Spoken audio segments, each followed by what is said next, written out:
For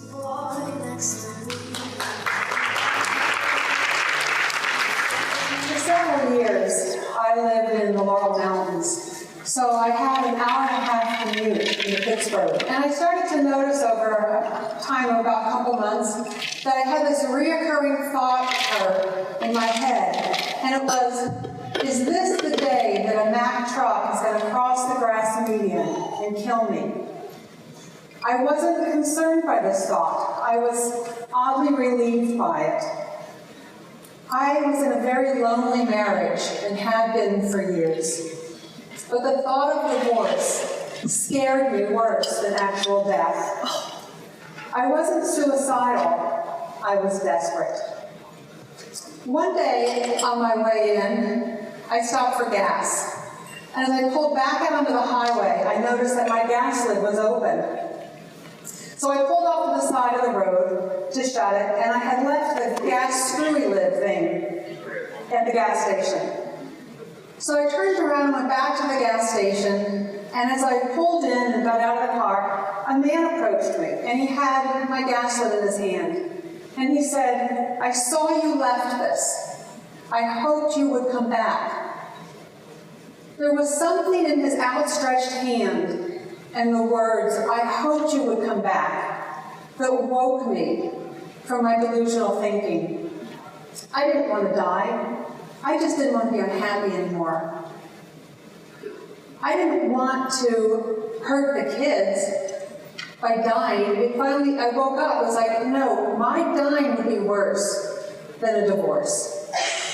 I knew then and there that I had to do something.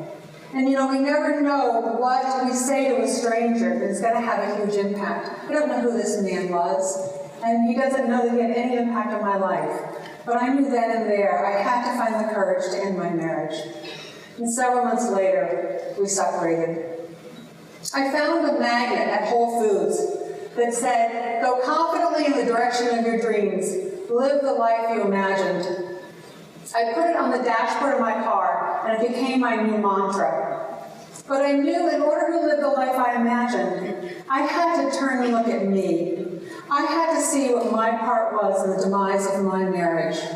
I had to understand, I had to re-meet the 23-year-old me that got married in 1981 and introduce her to the 46-year-old who was taking her life apart.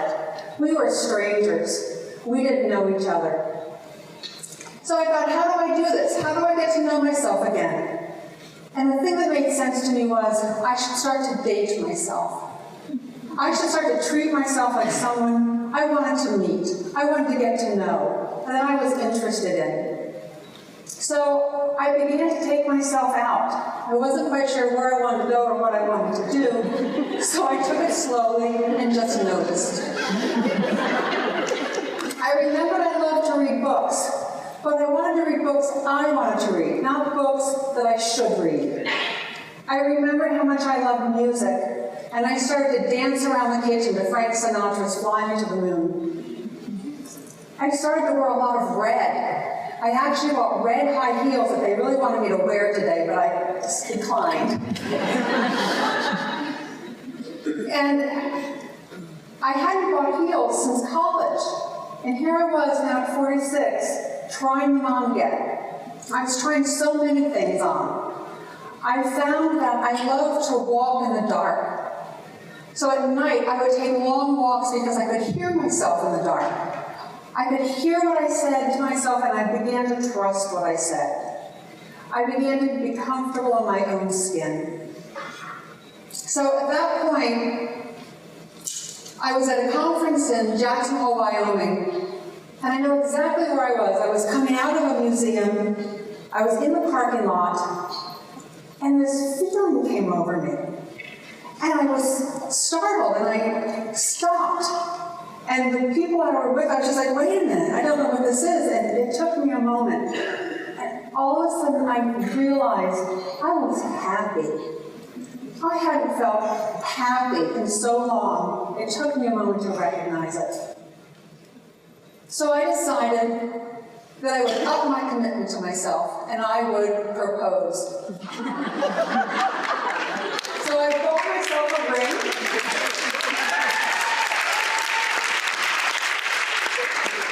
Any excuse to buy a piece of jewelry, I say. And I picked a snake ring. I was having a lot of snake dreams at the time.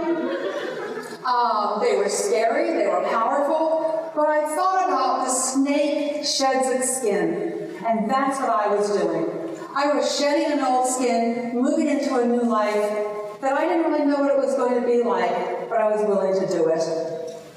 So I wrote my vows, I set a date, the next full moon, and on June 23rd, 2005, under a moonlit sky, I promised to love, to honor, and to cherish myself in my triumphs and my failures, in my adequacies and my inadequacies, in my brightness and in my darkness. I promised to be gentle with my heart and my soul, and to appreciate my body in all times and all ways, in sickness and in health. And I promised to be faithful to myself, forsaking all others, to listen to my truth. And I promised all these things till death I do part.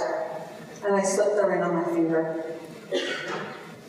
6 years later, under another moonlit sky, I married again, this time to a man who is my match and feels like my home. And on most days, I am still very happy.